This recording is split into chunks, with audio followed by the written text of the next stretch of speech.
নমস্কার বন্ধুরা, good morning সবাইকে। আশা করছি সকলে ভালো আছেন। আমার নতুন একটি ব্লগে আপনাদের সকলকে স্বাগত জানাই। আজ শনিবার, ছুটিবার, তো একটা আরামের দিন, মানে অফিস নেই, তো সেই মতো আমার রান্নাঘরেরও রান্নার খুব একটা চাপ নেই। নিজের মতন করে যখন খুশি একটু রান্না করলেই হলো। তো সেই মতো আজকে সকালে একটু নিজেদের জন্য একটু ব্রেড সেঁকে নিয়েছি, আর তার সাথে একটু চা বানিয়ে খাওয়া হয়ে গেছে। এবার নিজের মতন করে আজকে একটু ঝাড়া ঝাপটা রান্না করব, মানে ফ্রিজে যা আছে আজকে সব শেষ করে দেবো। তো ফ্রিজে আছে একটু কুঁদরি আর ওই কিছু সবজি আছে, তো সেগুলো দিয়ে ভাবছি আজকে সব শেষ করে দেবো ফ্রিজে। আর মাছের মাথাও আছে, তো মাছের মাথা দিয়ে ভাবছি একটা ছ্যাঁচড়া বানাবো। আর আমার দিদি একটা খুব ভালো রান্না করে, খসলা আর পোস্ত দিয়ে, কুঁদরি আর আলু খসলা পোস্ত, যেটা তো দারুণ হয় খেতে। এখানে আমি কুঁদরি আর আলুটাকে ছোটো ছোটো করে কেটে ভালোভাবে ধুয়ে নিয়েছি। এতে একটু বেশি করে রসুন দেবো, তার মাঝে একটু ভাতটাও বসিয়ে নিয়েছি, আর খসলা পোস্তটা একটু বেটে নিয়েছি। প্রথমে একবার শুকনো বেটে তারপর একটু জল দিয়ে বেটে নিয়েছি। তো ভাতটা প্রায় হয়ে এলো। এবার একটা কড়াইতে সামান্য পরিমাণে তেল দিয়ে একটু শুকনো লঙ্কা, কালো জিরে ফোড়ন দিয়ে দেব। এবার তেলটা মানে শুকনো লঙ্কাটা ভালোভাবে ভাজা হলে তারপর রসুনটা দিয়ে কিছুক্ষণ ভেজে নেব আর কি। আজকে রান্নাবান্নার খুব একটা চাপ নেই বলতে, যেহেতু শনিবার, তো ও বললো যে আজকে সৌভিকদাও আসছে, তো রাত্রে একটু বিরিয়ানি অর্ডার করব। তো দুপুরে খুব একটা বেশি রান্নাবান্না করো না। তাছাড়াও শনি রবিবারটা একটু নিজের মতন করে একটু বেশি পদ থাকে আর কি রান্নাবান্নার। তো ও যখন বললো তাহলে আর বেশি রান্নাবান্না করতে গেলাম না। এখানে কথা বলতে বলতে আমার ভাতটাও হয়ে গেছে। তো আগে সৌভিকদা আর ওর জন্য সোনা মাসুরি চালটার একটু ভাত করে নিলাম, তারপর আমার জন্য একটু প্রেসার কুকারে বসিয়ে নেব। আজকে মনে হয় বৃষ্টি হবে, কারণ সকাল থেকেই মেঘটা করে আছে। হ্যাঁ, ভালোই মেঘ করেছে। কালকে রাত্রে মানে জামা কাপড়গুলো কেচে পর রাত্রে ব্যালকনিতে মেলে দিয়েছিলাম আর কি। ও বাবা, সকালে উঠে দেখছি পুরো ভিজে গেছে। এই যে রুমের একটু পর্দাগুলো সরিয়ে নিচ্ছি যাতে একটু আলো ঢুকে রুমটাতে। বিছানাটা একটু গুছিয়ে নিই, তারপর ঘরটা একটু পরিষ্কার করে স্নান করে নেব।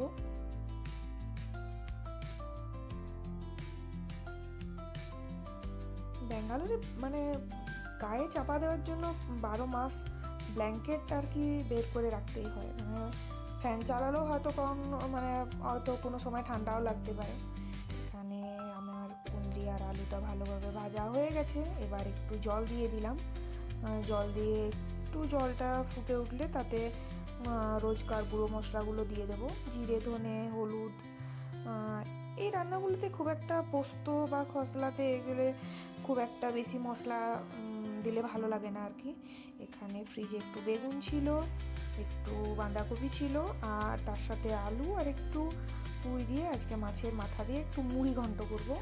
তো সেই মতো সব সবজিগুলো কেটে নিচ্ছি। এখানে তাহলে ফ্রিজ পুরো খালি। এবার ফ্রিজটা একটু আজকে পরিষ্কার করব, মানে একটু মুছে নেব আর কি। তারপর বিকেল দিকে একটু বেরিয়ে ওই আরও এক সপ্তাহের মতন সবজিটা নিয়ে চলে আসবো। দেখি স্টার্ট যাওয়া হয় কি না। যা বৃষ্টি পড়ছে মনে হয় না বেরোতে পারবো। এখানে সব কেটে কুটে ভালোভাবে, এখানে আলুটা খারাপ বেরোলে দাঁড়ানো, একটু অন্য আলু কেটে নিই। এখানে একটু বড় বড় করে টমেটোটা কেটে নিয়েছি। এখানে আমার কুঁদরি আর আলুটাও গল্প করতে করতে সেদ্ধ হয়ে গেছে। এবার বেটে রাখা খসলা পোস্তটা দিয়ে একটু সামান্য ফুটিয়ে, কারণ পোস্ত দিলে খুব একটা বেশি ফোটানো যায় না, কিন্তু যেহেতু খসলাটা আছে তো সেই জন্য ভালোভাবে খসলাটা দিয়ে একটু ফুটিয়ে নিলাম। খসলাটা মা পুরো ছাড়িয়ে একদম ধুয়ে পরিষ্কার করে দিয়েছে, কারণ আমার এখানে ছাড়াবার জায়গা নেই। এখানে হয়ে গেছে। মাছের মাথাটাও ভেজে নিয়েছি। কি হাওয়া দিচ্ছে এখানে, মানে প্রচণ্ড হাওয়া চলছে। এখানে শুকনো লঙ্কা, তেজপাতা, কালো জিরে, 5 ফোড়ন দিয়েছি।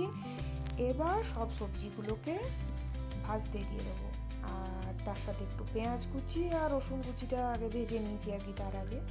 এবার সবজিটা এখন ভাজা হতে থাক। ততক্ষণে আমি বাকি কাজগুলো করে নিই। কিছু অনলাইনের জিনিসপত্র এসছে ব্লিঙ্কিট থেকে, তো সেগুলোকে একটু ভালোভাবে রেখে নিই।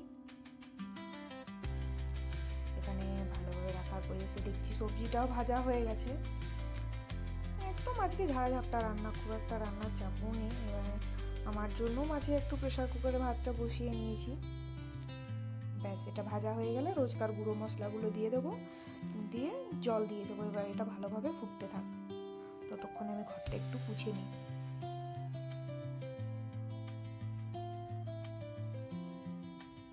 এটা খেতে হয়ও দুর্দান্ত। চলুন দেখি, একবার বাইরে থেকে ঘুরে আসি। মা দেখুন কি সুন্দর মেঘটা করেছে। এখানে বৃষ্টি প্রচুর, বৃষ্টির কোনো ঝামেলা নেই। বৃষ্টি, তবে এখানে 2-3 দিন বৃষ্টি না হলে প্রচণ্ড গরম হয়ে যায়। এদিকে রান্নাও হয়ে গেছে। এখানে নামানোর আগে একটু টমেটো সস দিয়ে দিলাম, আর তারপর মাছের মাথাটা একটু ভেঙে নিয়ে এটার সাথে মিশিয়ে দিয়েছিলাম। এত হাওয়া দিচ্ছে, এসে দেখছি গ্যাসটাই বন্ধ হয়ে গেছে, তো সেই জন্য ইন্ডাকশানে আবার একটু বসিয়ে দিলাম। ব্যাস, এখানে চলুন, চান হয়ে গেছে, সবাইকে খেতে দিয়ে দিই। তারপর একটু মাঝখানে চাও হয়ে গেছে। এখানে একটু ঘরটাকে অন্ধকার করে 1-2 ঘন্টা একটু তো ঘুমোনো যায় শনিবারের জন্য।